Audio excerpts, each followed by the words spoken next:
Shalom, saudara-saudari yang terkasih dalam Yesus Kristus.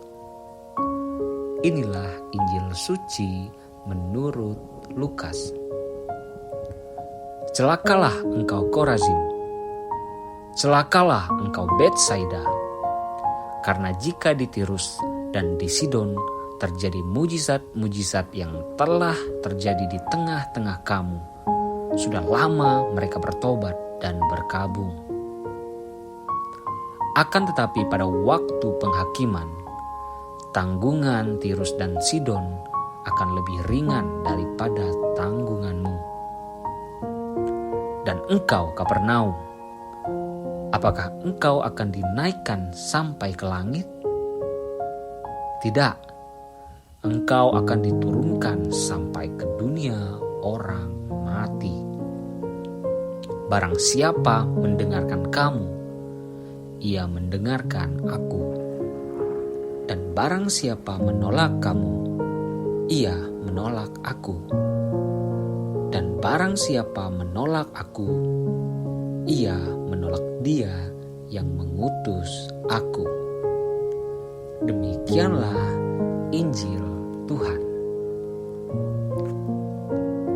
Saudara-saudari yang terkasih dalam Yesus Kristus, dalam kehidupan kita, seringkali kita menemukan orang yang tidak cepat tanggap, kurang peka, sehingga harus disampaikan dan dijelaskan dan diarahkan berkali-kali. Tentu ini menyita waktu, apalagi jika berkaitan dengan hal-hal yang amatlah penting bagi kita. Bacaan Injil hari ini mengisahkan bagaimana Yesus memperingati orang-orang yang demikian. Ada beberapa kemungkinan orang-orang yang bersikap demikian, yaitu mereka adalah orang bebal dan tidak cepat mengerti, sehingga butuh waktu dan berkali-kali bagi mereka agar mereka bisa menangkap apa yang ingin kita sampaikan. Begitupun dengan para kaum Korazim dan Betsaida yang hari mendapat celaka. Celaka itu bukan datang dari luar, namun celaka itu datang oleh karena mereka sendiri tidak mau mengerti dan menerima tanda-tanda ilahi. Di tempat yang lain yang mungkin lebih buruk dari tempat itu, jika terjadi seperti yang mereka alami, tempat lain itu akan mengalami pertobatan dan penyesalan. Di tempat yang lain yang mungkin lebih buruk dari tempat itu, jika terjadi seperti yang mereka alami, tempat lain itu akan mengalami pertobatan dan penyesalan. Dari yang tadinya berlaku tidak benar, karena peringatan itu, mereka beralih arah haluan. Akan tetapi itu tidak terjadi di Korazim dan Betsaida, sehingga celaka malah mendekati mereka. Kesusahan dan siksaan akan menjadi bagian dari mereka yang tidak mau mendengarkan suara Tuhan. Bukan hanya kota tersebut, Kapernaum pun menjadi salah satu yang mendapat kecaman dari Yesus, walaupun mereka terkenal dengan kumpulan orang-orang baik. Orang-orang yang baik harus juga disertai dengan sikap mau mendengarkan Tuhan.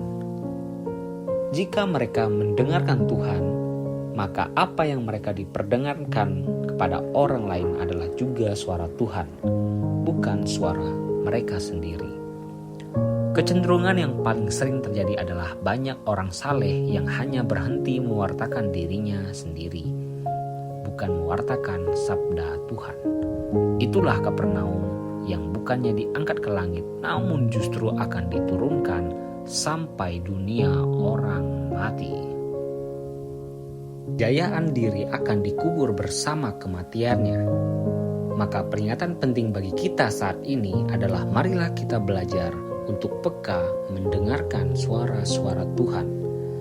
Jangan karena kita memiliki banyak kesibukan, kita melupakan Tuhan dan tidak mendengarkan suaranya yang maha benar. Sementara Tuhan tidak berbicara dengan suara yang keras, Mendengarkan berarti mau terlibat dan mempunyai sikap aktif serta partisipatif. Apa yang kita dengarkan itulah yang kita wartakan kepada orang lain. Jika kita mendengarkan diri sendiri, maka kita juga akan mewartakan diri sendiri kepada sesama. Jika kita mendengarkan Tuhan, maka sabda Tuhanlah yang kita wartakan. Jika kita mendengarkan Tuhan, maka sabda Tuhanlah yang kita wartakan kepada orang lain. Mari jangan membungkus kerohanian kita dengan kemanusiawian kita. Justru humanisme kitalah yang seharusnya kita bungkus dengan kerohanian, dengan nilai-nilai ilahi. Bersama dengan itu, kita mendengarkan suara Tuhan dan kita mewartakan sabda Tuhan itu pada sesama kita. Saudara-saudari yang terkasih dalam Yesus Kristus, demikianlah renungan Injil pada hari ini. Semoga Tuhan Yesus memberkati kita semua.